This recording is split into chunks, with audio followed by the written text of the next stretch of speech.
And that video, I'm doing it just to tell you about my friendship with Mr. Clifford Stoun, Sergeant Clifford Stoun. We met with him 9 years ago in Roswell, New Mexico.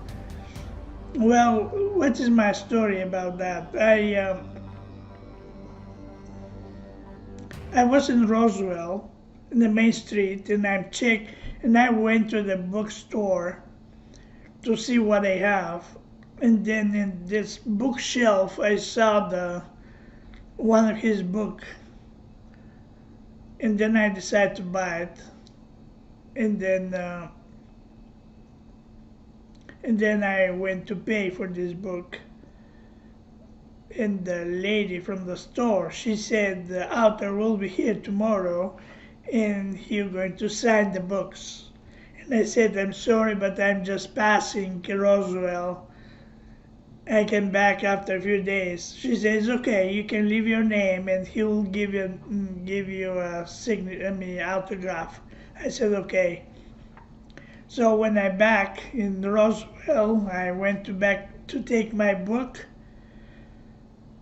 And I saw in the book a note from Mr. Clifford Stoun. And he said, hello, I'm Clifford Stoun. I would like to meet you. And this is my phone number. Call me if you have time or something like this. And then I called him. He answered. And he said, do you have 20 minutes? I said, yeah, I have. So he came with his car.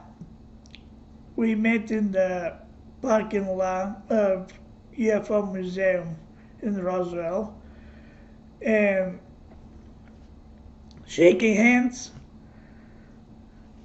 And then I asked him, "Are you really Clifford Stoun, the same man who wrote this book about all these aliens?" He said, "Yes, that's me." And he said, I have for you something else. And he gave me 5 CDs with files from about FBI and CIA research for this unknown aerial phenomena and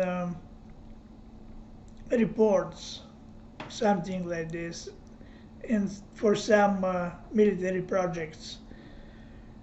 And he gave me a book, and he said that book you cannot find anymore in the store. So I thanked him, and we start talking, and then I saw that our conversation going to take a time. So we moved to the library, in the library of UFO Museum, and we continued talking and talking and talking. Actually, he talked and I listened. And I was in shock with everything I heard from him. I mean, that was in the line with the science fiction and the reality. And I saw this man, Clifford Stoun, and he looks for me a very normal person. And I feel that he is telling me real stories from his life about facing with non-human intelligence, working with government, with that special group for UFO retrieval.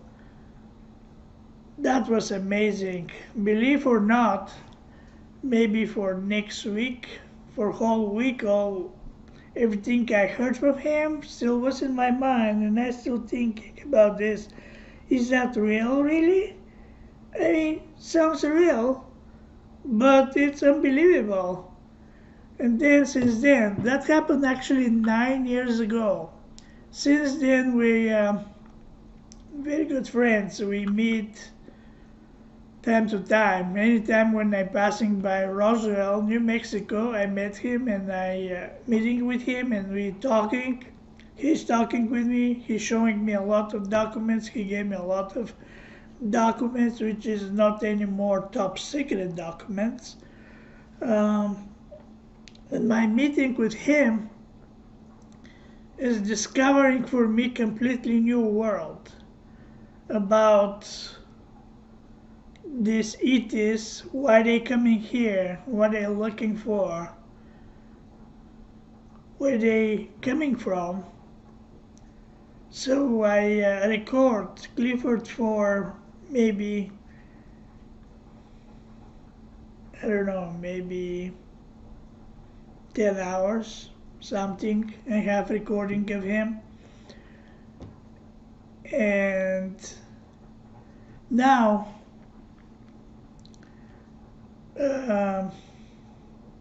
Clifford is not doing very well.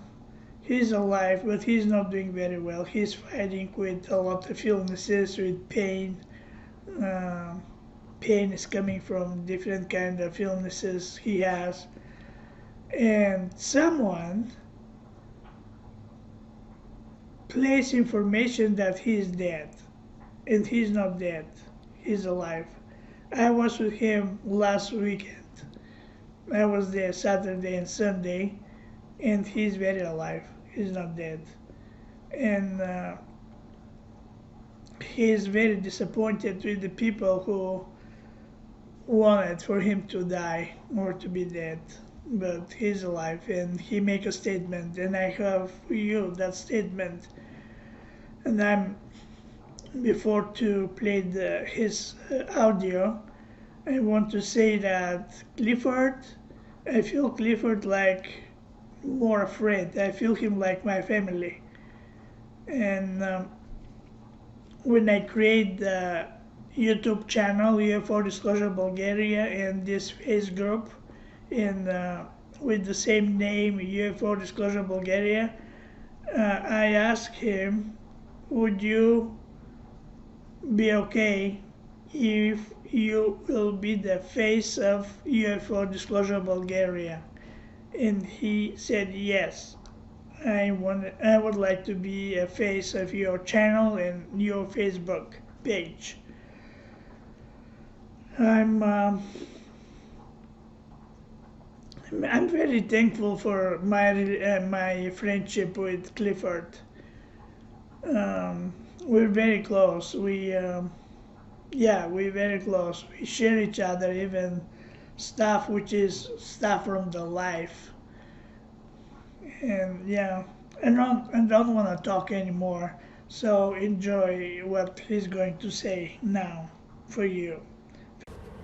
Okay, Dr. Running, you can start whatever you want. Okay, I just want people to know that I am alive. I'm not dead. A lot of people think I've passed on, but that hasn't happened. I'm Clifford E. Stone, U.S. Army retired, Sergeant First Class, and yes, I'm the one that works with UFOs. So I have people coming here saying Paula's sending them, wanting to get my records. Paula did not send them. I just want you to know clearly, without Paula making it clear and direct to me what she wants done, no one's getting the records. So they are left to her. I want everyone to know I'm still alive. I'm not dead. I appreciate all the concern people are showing for me, but I don't want people to go ahead and panic over them thinking that I'm dead. I'm not dead, okay?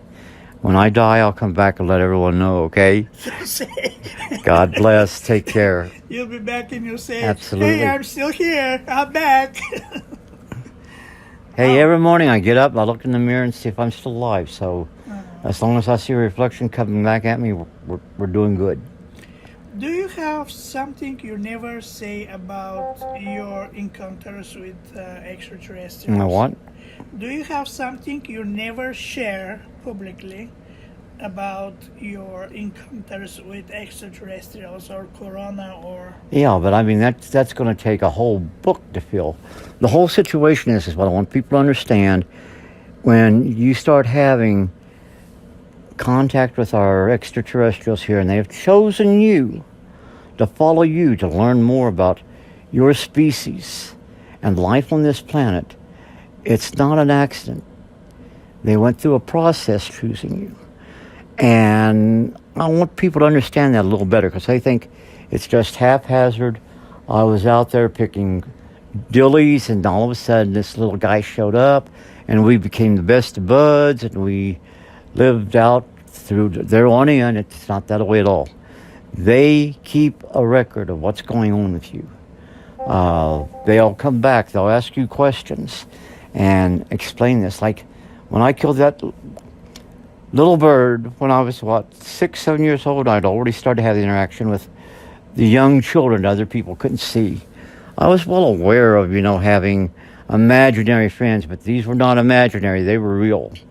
Other people couldn't see them. I couldn't explain that. That's just one of those things. Anyhow, I went ahead, and when that happened, I took that little bird, because it was crying, its beak was broken, and its mouth was wide open. And it's going, wait, wait, wait, wait, wait. So I went ahead, I took it, tried to stop the bleeding. I couldn't stop it, so I held it under the faucet. And of course I drowned it.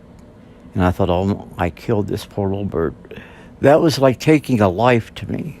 And it was. It may not have been a human life, but I took another species' life. So that broke my heart. And I started to cry. And Corona showed up. No longer like the little boy. He had his green skin and all. Says, explain please. Why do I have this water in my eye? What are those? And why do I feel so bad, sad, the way I feel? Was that not a lower species of your life form on this planet? And I'm looking, I freak out. I mean, okay, I killed the bird. I was scared, but this was freaking me. Something's going on. I shouldn't be seeing this. This is not the way it should be. So I ran, tried to hide. The first place I ran, we had a couch that set category like that. There was a space in the back. I hid behind there. Then he came, you can't hide from me. I want answers. And I looked and I screamed and I got out from under there. And I ran back into the kitchen. He's there. So I'm looking, where do I go? The only place I could go was, here's kitchen sink, here's the refrigerator, there's a space there. I back into it and get down as slow as I can get. And I wait. And I want to see someone going to try, because I was going to punch them out if they try to come through that little opening there. No one did. I was there for about 5-10 minutes, scared to death. Then all of a sudden, like little bony fingers, like 3 fingers and an opposing thumb, started to scratch the top of my head like this. And I knew that was him. You freak out? Huh? You was freak out of this? Oh yeah, I mean, I was frozen there. I bet if somebody took a picture of me, I'd be totally white. But then later on, he came back, okay, now you know what I really look like. And I said, yeah, and I said, I don't know what's going on here. And this isn't making any sense. Well, we'll work it out. I said, but, I'm going to try to stay looking like the little boy, the child that you know. And I says, well, that's good, but I said, I'll still not, be aware that I will always be aware that that's not really you. That's like a costume you have on. And he says, just remember, thy personality is me. And that's what we're going to be dealing with. I'll be dealing with your personality, you'll be dealing with mine. And it took us several weeks to get back where we could go ahead and start communicating without having that little anxiety on both our sides. But that's the beginning. It's not the middle, it's not the end. There's much more to it. Do you know what is the mission of Corona? Yeah. He's my guide on this planet, and he's also, I'm his teacher. He takes what I teach him so he can teach the other people on his planet and other solar systems.